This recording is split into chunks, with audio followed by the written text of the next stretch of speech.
अस्सलाम वालेकुम नाज़रीन, मैं मियां अनवारुल्लाह करामी एडवोकेट आपको अपने चैनल पर और पेज पर खुश आमदीद कहता हूँ। हज़रात मोहतरम, शहबाज शरीफ मोहतरम वज़ीर आज़म पाकिस्तान, साबिक़ 3 मरतबा वज़ीर आला पंजाब और सदर पाकिस्तान मुस्लिम लीग ने आज खुद अखबारी बयान जारी कर दिया है कौमी असम्बली के अंदर। वो कहना ये चाह रहे थे कि साजिश नहीं है, लेकिन उन्होंने कहा कि जो असद मजीद ने मरासला भेजा है उसकी फिर इनकी सलामती कमेटी ने भी उसकी तस्दीक, कौमी सलामती कमेटी ने, और इमरान खान की क़यादत में जो कौमी सलामती कमेटी थी उसमें इन वो बेलिटेंट इंटरफेरेंस यानी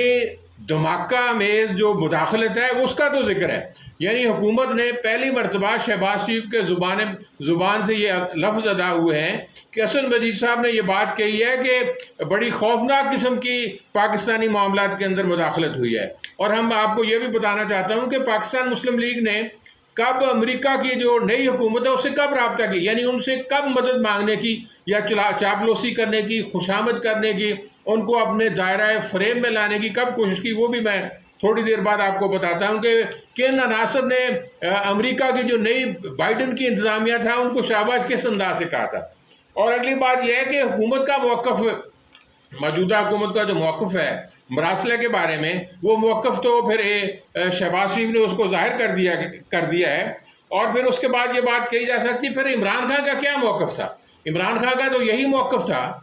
कि भाई पाकिस्तान के अंदरूनी मामलात में मुदाखलत हुई है और ये मुदाखलत किसी साजिश का शाखसाना है। पहले साजिश होती है, पहले मनसूबाबंदी बनती है, फिर मुदाखलत होती है। और मुदाखलत भी वो जो धमकी अमेज़ मुदाखलत हो, मरासले के अंदर ये अल्फाज लिखे हुए हैं कि ये धमकी अमेज़ मुदाखलत है। और फिर हमें बहुत से ताने बाने जोड़ने पड़ते हैं कि अगर जब हम कहते हैं ये अमरीकी साजिश है, एक नुक्ते तो साजिश जाहिर नहीं होती। अगली बात यह है कि अमेरिका क्या हमें फिर पाकिस्तान के अंदर जो लेफ्टिनेंट जो नईम लोधी साहब हैं उन्होंने 5-4 सवालात पूछे हैं कि अगर इन सवालात के जवाब का हम जवाब तलाश कर लें तो हमें पता चल जाएगा कि अमेरिका ने वाकई मुदाखलत की है या अमेरिका कोई बैरून ममालिक को हुकूमतों की तब्दील करने के लिए पहले से उसका ट्रैक रिकॉर्ड क्या है। क्या उसने 101 हुकूमतों को पहले अपनी मुदाखलत भेजा से तब्दील नहीं किया। और दूसरी बात यह कही है कि पाकिस्तान के मामलात के अंदर अमेरिका को क्यों दिलचस्पी है। बड़ी सादा सी बात है, पाकिस्तान वो सी पैक चलाना चाहता है, रूस से 30% गंदम के रेट और फिर तेल के रेट कम लेकर जाते, यानी चाइना से और रूस से जो पाकिस्तान तल्कात बहाल कर रहा था वो उसकी भी तकलीफ थी, सी पैक की भी तकलीफ थी। और इस हवाले से ये बात कही जा सकती है उनकी दिलचस्पी थी। और अगली बात ये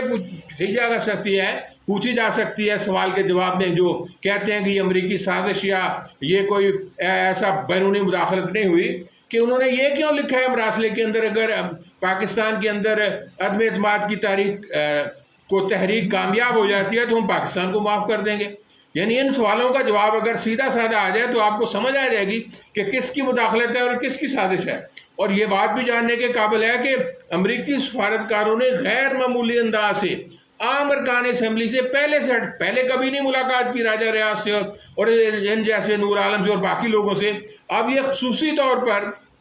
ये मुलाकात क्यों होती है, अदम एतमाद की तहरीक के बाद अगले दिन मरासला पहुंच जाता है, तो इसका ये मतलब है कि कुछ ना कुछ दाल में काला ज़रूर है। और फिर जो मुनहरिफ अरकान है उनसे मुलाकात करने का क्या जवाज़, क्या तुक है, क्या सलीका है। फिर अमेरिका ने तो बहुत से ममालिक के अंदर हुकूमत तब्दील की गई हैं। और फिर हमें यह भी देखना होगा कि हुकूमत की तब्दीली के बाद क्या अमेरिका मौजूदा हुकूमत से राज़ी हो गया, IMF का क्या एटीट्यूड है। और अमेरिका की जो इत्तेहादी कुव्वतें हैं वो पाकिस्तान की मौजूदा हुकूमत जो बैरूनी साजिश के नतीजे में मार्ज़ वजूद में आई है, अब महंगाई के हाथों वो भी तंग है, पाकिस्तान के लोगों के दिमागों के अंदर उन्हें महंगाई का एक और जिन तारी कर दिया गया। इसके भी हमें जायज़ा लेने की ज़रूरत है, तब हम जाकर कहीं ये अंदाज़ा लगा सकते हैं कि पाकिस्तान के मामलात में अमेरिका को मुदाखलत की क्यों ज़रूरत पड़ी है। और आपको याद होगा कि हमारे यहाँ एक साबिक़ वज़ीर दाखिला भी अब मनसूबाबंदी के वज़ीर हैं, अहसन इकबाल प्रोफेसर साहब, उन्होंने जब जियो बाइडन कामयाब होता है तो उन्होंने एक ट्वीट किया था, बड़ा मज़ेदार ट्वीट यह किया था कि अमेरिका के लोगों को अपनी गलती का इतराफ़ हो गया, यानी चापलूसी का, खुशामद का। आप अंदाज़ देखें कि पाकिस्तानी सियासतदान है वो अमेरिका में जाकर ये ऐलान करता है। हारून रशीद ने तो उनके बारे में बहुत पहले बात कही हुई है, वो भी याद रखने के काबिल है कि भाई ये जो चापलूसी का ये अंदाज़ है कि अब अमेरिका के लोगों ने यानी ट्रंप को मुंतखब करके गलती की थी, अब गलती का अजाला अमेरिका ने जियो बाइडन के बाद कर दिया है। और फिर उन्होंने ये कहा था कि एक आर्टिकल वाशिंगटन पोस्ट में शाया हुआ था جس کو ری ٹویٹ کیا تھا جناب حسن اقبال نے، اور پھر اس حسن اقبال نے کہ اسے ری ٹویٹ پر پھر امریکی سفارت خانے نے بھی ری ٹویٹ کر دیا تھا، لائک کیا تھا، ری ٹویٹ کیا تھا، یعنی فریقین کے درمیان محبت کے دونوں طرف پینگیں جاری تھی۔ تو کیا اس سے ظاہر نہیں ہوتا کہ امریکہ کی خوشامد کرنے میں پاکستان مسلم لیگ نے بھی ماشاءاللہ اعلیٰ کردار ادا کیا تھا۔ اور جہاں تک یہ معاملات ہے کہ پاکستان میں پھر اسٹیبلشمنٹ سے عمران خان کے تعلقات کیوں بگڑے ہیں، اس کی 2-3 وجوہات ہیں۔ حکومتیں جب چلتی ہیں تو کچھ نہ کچھ ایسی چیزیں میدان میں آ جاتی ہے جن سے اتفاق رائے کرنا ممکن نہیں ہوتا۔ ایک بات یہ تھی کہ جب پاکستان تحریک انصاف کی قیادت کے خلاف تحریک عدم اعتماد موو ہو رہی تھی تو حکومت کی یقیناً خواہش تھی کہ ایم کیو ایم جو باپ ہے ان کا کوئی ایک باپ الگ ہے، اس باپ سے انہوں نے کہا بھی یہ ہم سے کیوں ناراض ہو رہے ہیں، اس کا بھی عمران خان کو اعتراض تھا۔ اور پھر جو یہ بات آگے چلی تھی، یعنی آپ سمجھ لیں کہ پاکستان کے مسلح افواج جو ہیں وہ ایک آئینی ادارہ ایک آئینی ادارے کے متحد ادارہ ہے، تو اس سے جب آپشن ان سے مانگی گئی یا ان کو بتائی گئی تو انہوں نے صاف انکار کر دیا کہ ہمیں تو وزیر اعظم پاکستان نے آپشن دی تھی، ہم نے تو کوئی کردار نہیں ادا کیا، لہذا پاکستان یعنی تحریک انصاف کے درمیان اور پھر پاکستان کی مسلح افواج جسے ہم عام طور پر اسٹیبلشمنٹ کہتے ہیں جو بہت کردار ادا کرتی ہے، ان کے درمیان غلط فہمیوں کا پیدا ہو جانا یقینی امر تھا۔ حکومتوں کے ساتھ فوج کا چلنا ذرا مشکل ہو جاتا ہے۔ اس سے یہ بات ظاہر ہوتی ہے کہ پاکستان کے معاملات میں ابھی مزید جمہوریت کی ضرورت ہے، پاکستان کو مزید جمہوریت کی ضرورت ہے۔ اور پھر اگلی بات جو آج اصحاب پر سوار ہو گئی ہے پاکستان مسلم لیگ نون کے کہ وہ لو لشکر لے کر جناب محترم نواز شریف کے پاس جا رہے ہیں کہ بھئی مہنگائی ہم سے کنٹرول نہیں ہو رہی، امن و امان بحال ہو رہا ہے، اگر ہم عمران خان کو گرفتار کر دیں تو پورا پاکستان پر، یعنی مزید مشاورت کے لیے جناب نواز شریف کے پاس تشریف لے جا رہے ہیں کہ ہمیں ہدایت فرمائیں کہ ہم جو موجودہ یہ جعلی حکومت کا ڈھانچہ ہے اس کو جلدی ختم کر دیں، یا اگر 100